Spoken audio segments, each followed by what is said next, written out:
जय हिंद दोस्तों।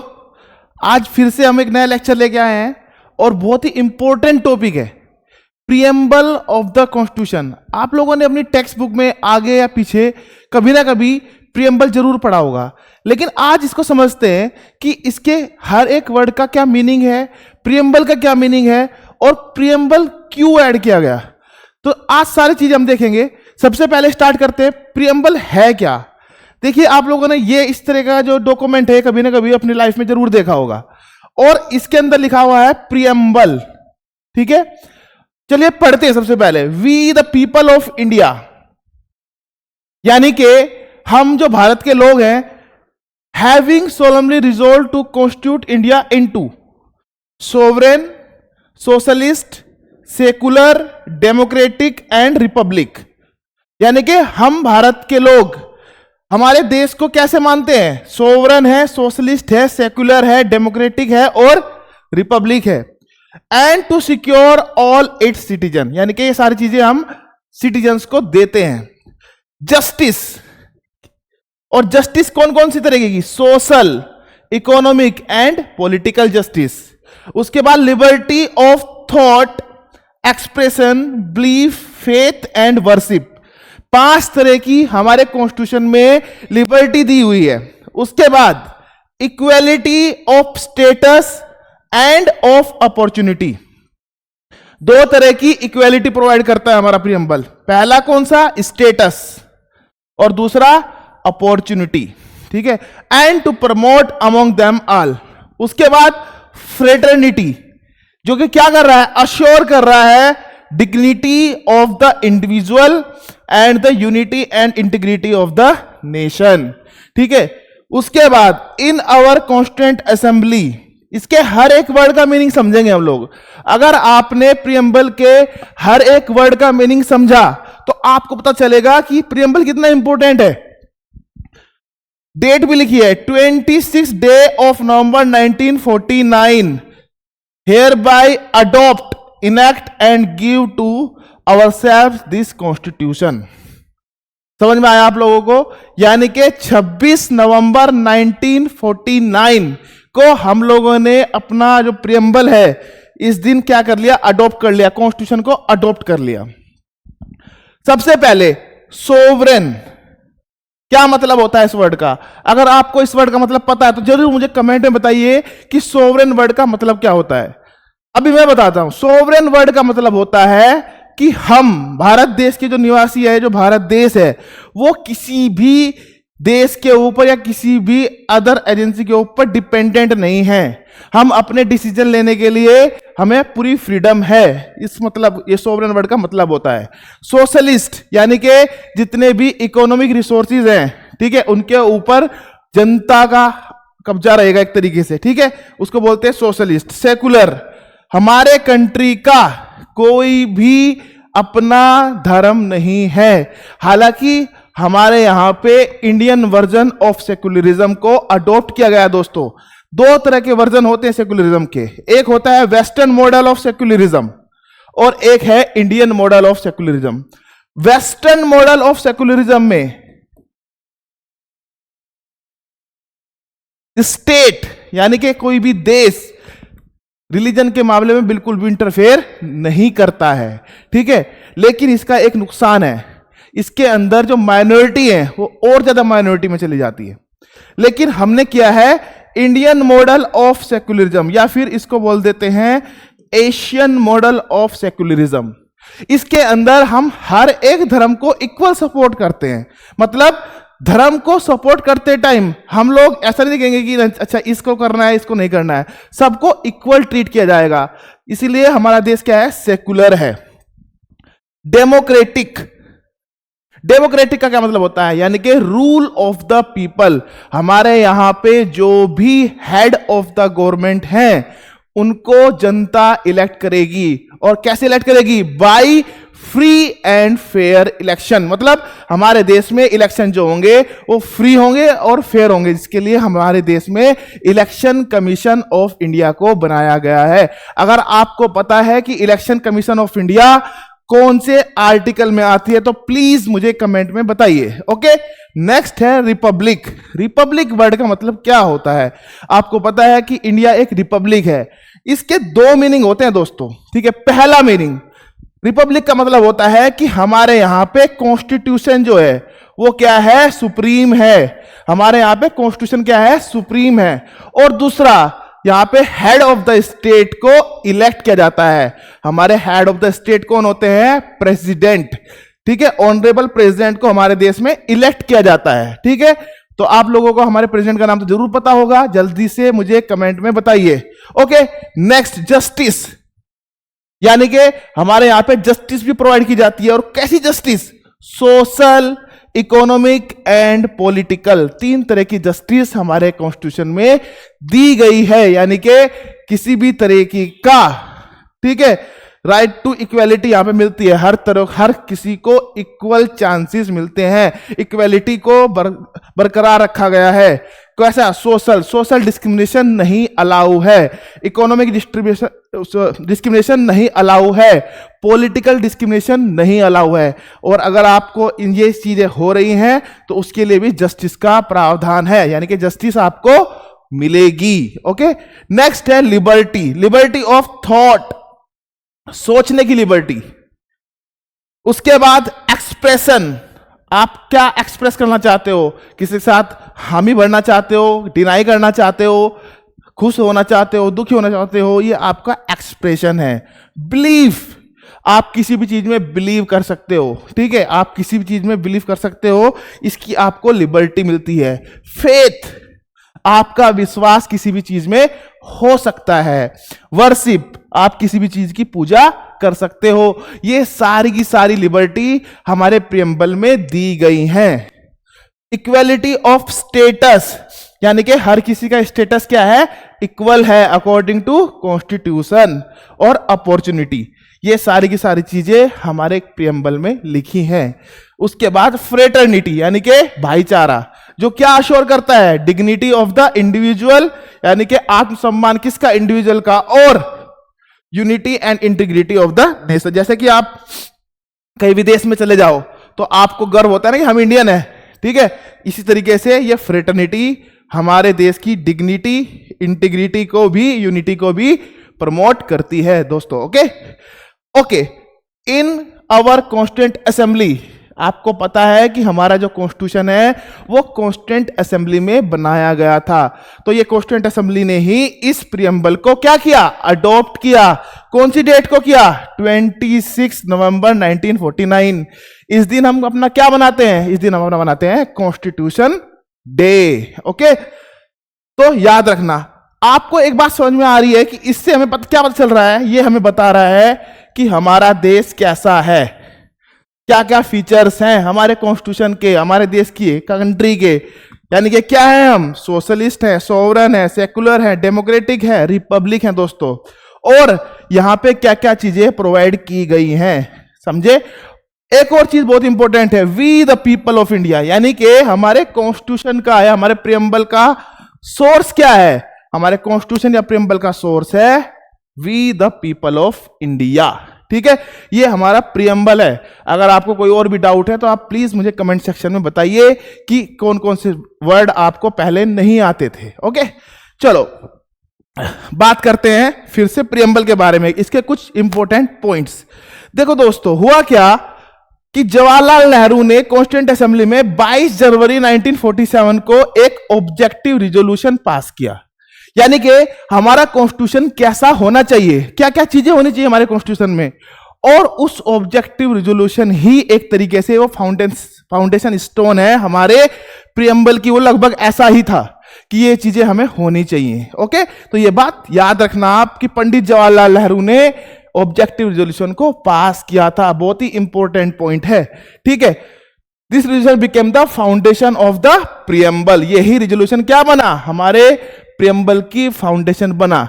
लेकिन एक बात बहुत अच्छे से याद रखना दोस्तों कि ऑब्जेक्टिव रिजोल्यूशन सबसे पहले पास किया गया था, लेकिन प्रियम्बल को सबसे लास्ट डे पे पास किया गया, 26 नवंबर 1949। बहुत ही इंपॉर्टेंट है, ठीक है। अब बात करते हैं कि क्या हमारा जो प्रियम्बल था वो ऐसा कैसा ही था क्या जब अडॉप्ट किया? नहीं, इसके अंदर चेंजेस किए गए, कुछ चेंज हुए, ठीक है। और चेंज क्या क्या हुए? सोशलिस्ट, सेकुलर और इंटीग्रिटी, ये 3 वर्ड को बाद में ऐड किया, ठीक है। कौन कौन से? सोशलिस्ट, सेकुलर और इंटीग्रिटी। कहां है इंटीग्रिटी? ये रहा। इन 3 वर्ड को 42nd अमेंडमेंट एक्ट 1976 को ऐड किया गया। बहुत ही इंपॉर्टेंट है, ठीक है। 42nd amendment act 1976। इस 42nd अमेंडमेंट एक्ट 1976 को दोस्तों हम लोग मिनी कॉन्स्टिट्यूशन भी बोलते हैं। क्या बोलते हैं? मिनी कॉन्स्टिट्यूशन, ठीक है। आपसे अगर कोई क्वेश्चन पूछ ले कि इनमें से कौन से एक्ट को मिनी कॉन्स्टिट्यूशन बोला जाता है, तो वो है 42nd अमेंडमेंट एक्ट 1976। ओके, तो ये 3 वर्ड हमने ऐड किए। कौन कौन से वर्ड ऐड किए? सोशलिस्ट, सेकुलर और इंटीग्रिटी। ये वर्ड तीनों हमने कब ऐड किए? 42nd अमेंडमेंट एक्ट 1976 को ऐड किए। याद रखना ये बात, ओके। तो याद रखना, ये देखो ये लिखा हुआ है 42nd constitution amendment act 1976।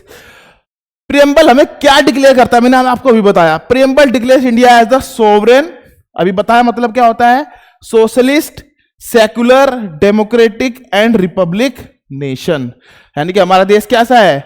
Sovereign, socialist, secular, democratic and republic, ठीक है। ओके, नेक्स्ट, सुप्रीम कोर्ट ने इसको as a part of the constitution declare किया। कब? केशव नंदा भारती केस 1973। ये केस अपने आप में बहुत इंपॉर्टेंट है। आपको पता है सुप्रीम कोर्ट के अंदर जो भी केसेस आते हैं उनको रिकॉर्ड किया जाता है, उनकी जजमेंट्स को रिकॉर्ड किया जाता है। तो केशव नंदा भारती केस में सुप्रीम कोर्ट ने प्रियम्बल को कॉन्स्टिट्यूशन का पार्ट माना था। दोस्तों याद रखना ये बात, ये केशव नंदा भारती केस बहुत ही इंपॉर्टेंट केस है हमारे कॉन्स्टिट्यूशन की हिस्ट्री में। यहां पे सबसे ज्यादा जज बैठे थे, ठीक है। यानी कि सुप्रीम कोर्ट की हिस्ट्री में सबसे ज्यादा जो जजेस बैठे थे वो इस केशव नंदा भारती केस में बैठे थे, ठीक है। लेकिन इससे पहले बेरबरी यूनियन केस 1960 में जो हुआ उसमें प्रियम्बल को पार्ट नहीं माना गया था कॉन्स्टिट्यूशन का, ठीक है। यानी कि उसके अंदर कॉन्स्टिट्यूशन को प्रियम्बल को कॉन्स्टिट्यूशन का पार्ट नहीं माना गया था। याद रखना ये बात, ठीक है। Okay, it is non justiciable in nature. मतलब क्या है इस बात का? यानी कि प्रियम्बल में जो भी बातें लिखी हुई हैं उनको लेके आप कोर्ट में नहीं जा सकते हो। ये नॉन जस्टिसेबल है, ये पार्ट तो है, ठीक है, लेकिन सोर्स नहीं है, सोर्स ऑफ पावर नहीं है। मतलब आप यहां से वर्ड को जज करके ये नहीं बोल सकते कि नहीं ये हमें जस्टिस नहीं मिली, ठीक है, हमें ये डेमोक्रेटिक नहीं है। यानी कि ये पार्ट तो है लेकिन ये सोर्स ऑफ पावर नहीं है। सुप्रीम कोर्ट ने अपने जजमेंट में ये बात बोली है दोस्तों, ओके। उसके बाद, ठीक है, याद रखना ये बात, यानी कि ये नॉन जस्टिसेबल नेचर है। सुप्रीम कोर्ट ने बोला है कि भैया अगर कोई कंफ्यूजन आ जाए तो आप उसको एज ए मतलब साइड सोर्स यूज कर सकते हो, इंटरप्रिटेशन के लिए यूज कर सकते हो, लेकिन ऐसे इसको वर्ड को एज ए ऐसे यूज नहीं कर सकते कि नहीं ये वर्ड लिखा है तो हम कोर्ट में जा सकते हैं। तो ये नॉन जस्टिसेबल है नेचर में और इसको सोल ऑफ द कॉन्स्टिट्यूशन भी बोला जाता है, आपको पता ही है, ठीक है। याद रखना कि 26 नवंबर 1949 को हमने कॉन्स्टिट्यूशन को क्या किया? अडॉप्ट किया। लेकिन एनफोर्स कब किया? 26 जनवरी 1950 को, ठीक है। बताओ ऐसा क्यों हुआ कि जब 26 नवंबर को कॉन्स्टिट्यूशन बन गया था तो फिर हमने 26 जनवरी तक का वेट क्यों किया? देखो दोस्तों, इसके पीछे बहुत ही हिस्टोरिकल रीजन है, ठीक है। लाहौर के अंदर जो सेशन हुआ उसके अंदर हमने अपना जो कांग्रेस ने बोला कि भैया अब हमारा ऑब्जेक्टिव क्या है? पूर्ण स्वराज है, कंप्लीट इंडिपेंडेंस है। तो उसके बाद से ही 26 जनवरी को हम लोगों ने क्या मनाना स्टार्ट कर दिया? इंडिपेंडेंस डे मनाना स्टार्ट कर दिया। तो ये डेट अपने आप में बहुत इंपॉर्टेंट हो गई। उसके बाद जब हमारा कॉन्स्टिट्यूशन बना तो हम लोगों ने वेट किया, ठीक है, 2 महीने का वेट किया 26 जनवरी तक का, और उस दिन अपने कॉन्स्टिट्यूशन को क्या करवाया, एनफोर्स करवाया। इसलिए हम 26 जनवरी को रिपब्लिक डे मनाते हैं। याद रखना, उस दिन हमने क्या किया, कॉन्स्टिट्यूशन को एनफोर्स करवाया। ओके, याद रखना, ये प्रीएम्बल के बारे में ये सारी चीजें हैं। क्लियर है? ठीक है, प्रीएम्बल कॉन्स्टिट्यूशन का पार्ट है, लेकिन ये सोर्स ऑफ पावर नहीं है। ऑब्जेक्टिव रेजोल्यूशन किसने पास किया था? पंडित जवाहरलाल नेहरू ने पास किया था। ठीक है, इसके अंदर जो वर्ड है ये हम लोग सबको डिस्कस कर चुके हैं। चलिए अब इनके ऊपर कुछ क्वेश्चंस देखते हैं। ठीक है, क्वेश्चन एक और भी आता है कि क्या हम प्रीएम्बल को चेंज कर सकते हैं, मॉडिफाई कर सकते हैं? जी हां, कर सकते हैं। आपने देखा 42nd अमेंडमेंट 1976 में किया गया था, 3 वर्ड ऐड किए गए, socialist, secular and integrity. Okay, चलिए अब नेक्स्ट चलते हैं क्वेश्चंस पे। The word secular and socialist were added to the preamble of the constitution of India by, कैसे? आप जल्दी से बताओ, मैंने अभी आपको बताया है, ठीक है, कि कौन से अमेंडमेंट एक्ट से ऐड किया गया। पहला 39th अमेंडमेंट एक्ट, दूसरा 41st अमेंडमेंट एक्ट, तीसरा 42nd अमेंडमेंट एक्ट और चौथा 44th अमेंडमेंट एक्ट। तो correct answer will be the 42nd amendment act. आप मेरे साथ साथ कमेंट में आंसर टाइप कीजिए ताकि आपका रिवीजन साथ साथ हो दोस्तों। ठीक है, एसपीआई के एग्जाम में इस तरह के क्वेश्चंस बहुत ज्यादा आते हैं, बहुत ही बेसिक क्वेश्चंस है पॉलिटी के। Okay, next question, which of the following words is not mentioned in the preamble of the Constitution of India? इनमें से कौन से वर्ड प्रियम्बल में मेंशन नहीं है? ठीक है, सोवरेन हमने देखा, sovereign, socialist, secular, democratic and Republic. तो ये तो है, डेमोक्रेटिक भी है, रिपब्लिक भी है, लेकिन हमारा आंसर क्या हो जाएगा? फेडरल। ठीक है, ये फेडरल वर्ड मेंशन नहीं है प्रीएम्बल के अंदर, तो answer will be the D. Consider the following words, socialist, democratic, sovereign and secular, और इसमें करेक्ट सीक्वेंस बताना है कि कौन कौन से सीक्वेंस में ये वर्ड हैं। तो मैंने आपको भी बताया, सोवरेन, सोशलिस्ट, सेकुलर, डेमोक्रेटिक और रिपब्लिक। तो सबसे पहले कौन सा वर्ड आएगा? सोवरेन आएगा। तो सोवरेन में कौन से? अच्छा, तीनों में है, सी। उसके बाद सोशलिस्ट आएगा, सी ए, तो C A correct answer will be the. उसके बाद डी आएगा, सेकुलर, और उसके बाद आएगा डेमोक्रेटिक। तो sovereign, socialist, secular, democratic, Republic, ये करेक्ट सीक्वेंस है इन वर्ड्स का प्रीएम्बल के अंदर। समझ में आया आपको? तो answer will be the A. Consider the following statements in regards to the preamble of the constitution of India. Select the correct statement. The objective resolution by Jawaharlal Nehru finally became the preamble. सही बात है, समझे? उसके बाद दूसरा है, it is non justiciable in nature, अभी बताया। It can't be amended, अभी बताया ना आपको कि इसको 42nd अमेंडमेंट 1976 के अकॉर्डिंग चेंज किया था, तो ये तो स्टेटमेंट गलत हो जाएगा। Preamble cannot be override the specific provision of the Constitution of India. ठीक है, यानी कि क्या ये ओवरराइड कर सकता है कि नहीं कर सकता? Only statement 1, 2 and 4। ठीक है, तो 1 सही है, 2 सही है एंड 3 तो सही नहीं है। ठीक है, तो 1, 2, 3 ये हट गया। Preamble cannot override the specific provisions of the Constitution, ये सही बात है, ये ओवरराइड नहीं कर सकता जो स्पेसिफिक प्रोविजंस है। तो answer will be the A. Next question. Which among the following is not mentioned in the preamble of the Constitution of India? इनमें से कौन सा कॉन्स्टिट्यूशन के प्रीएम्बल में मेंशन नहीं है? Option A, social justice, economic justice, political justice, तीनों mentioned हैं। Answer will be the religious justice, ये मेंशन नहीं है, हम लोगों ने अभी कॉन्स्टिट्यूशन में देखा था। तो the answer will be the religious justice. Okay, next, Which one of the following objective is not embedded in the preamble of the Constitution? तो कौन कौन सी लिबर्टी बेसिकली बात कर रहे हैं? लिबर्टी ऑफ थॉट है ना, इकोनॉमिक लिबर्टी नहीं है, इकोनॉमिक लिबर्टी मेंशन नहीं है, लिबर्टी ऑफ एक्सप्रेशन भी है, लिबर्टी ऑफ बिलीफ भी है, लिबर्टी ऑफ थॉट भी है। तो आंसर क्या हो जाएगा हमारा? इकोनॉमिक लिबर्टी, यानी कि हमारे कॉन्स्टिट्यूशन में इकोनॉमिक लिबर्टी का कोई मेंशन नहीं है। ओके, तो answer will be the B. Which of the following is true relation of the preamble to constitution of India? पहला, the word socialist and secular were not the part of the preamble on the enforcement of the constitution of India.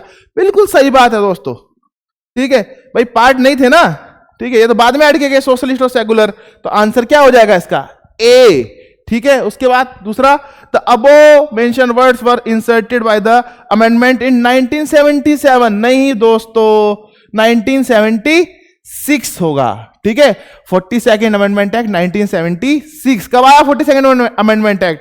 1976 में आया, याद रखना, बहुत important है, ठीक है। The above mention word inserted by the amendment in the 1985। नहीं, 1985 में नहीं किए गए, 1976 में किए गए। These two words are not part of the preamble, ठीक है। अब तो है ना पार्ट, ठीक है, तो ये भी गलत हो जाएगा। आंसर क्या हो जाएगा? ए हमारा। ये वर्ड बाद में ऐड किए गए। Which part of the Indian constitution has been described as the soul of the constitution? तो आंसर अभी बताया मैंने आपको पहले ही, आंसर हो जाएगा preamble of the constitution. Answer क्या हो जाएगा? प्रियम्बल ऑफ द कॉन्स्टिट्यूशन, ठीक है। Right to constitution, most important article A, article 32 important है, याद रखना, बहुत इंपोर्टेंट है। आर्टिकल 32, तो article 32 will be the answer. The objective of the constitution is reflected in which of the following? Objective resolution किसमें दिखता है हमारे? किसमें दिखता है? प्रियम्बल ऑफ द कॉन्स्टिट्यूशन में दिखाई देता है। यानी कि हमारा जो हम क्या करना चाहते हैं, क्या बनना चाहते हैं, हमारा देश कैसा बनना चाहता है, ये ऑब्जेक्टिव कहां दिखाई देता है हमें? प्रियम्बल ऑफ द कॉन्स्टिट्यूशन में दिखाई देता है। तो answer will be the B दोस्तों। ओके, कॉन्स्टिट्यूशनल गवर्नमेंट मींस, क्या मतलब है? कोई भी गवर्नमेंट, कॉन्स्टिट्यूशनल गवर्नमेंट कब बनती है, क्या है इसका मतलब? पहला है a representative government of nation with the federal structure. नहीं, ये बिल्कुल करेक्ट एक्सप्लेनेशन नहीं है इसकी। दूसरा, a government whose head enjoys nominal power. नहीं, ये भी नहीं है। A government whose head enjoy real power. ये भी नहीं है। उसके बाद a government limited by the terms of the constitution. बिल्कुल, जो गवर्नमेंट है वो कॉन्स्टिट्यूशन के द्वारा लिमिटेड भी की जाती है और गवर्नमेंट को पावर भी देती है कॉन्स्टिट्यूशन, तो उसी को बोला जाता है कॉन्स्टिट्यूशनल गवर्नमेंट। तो correct answer will be the D.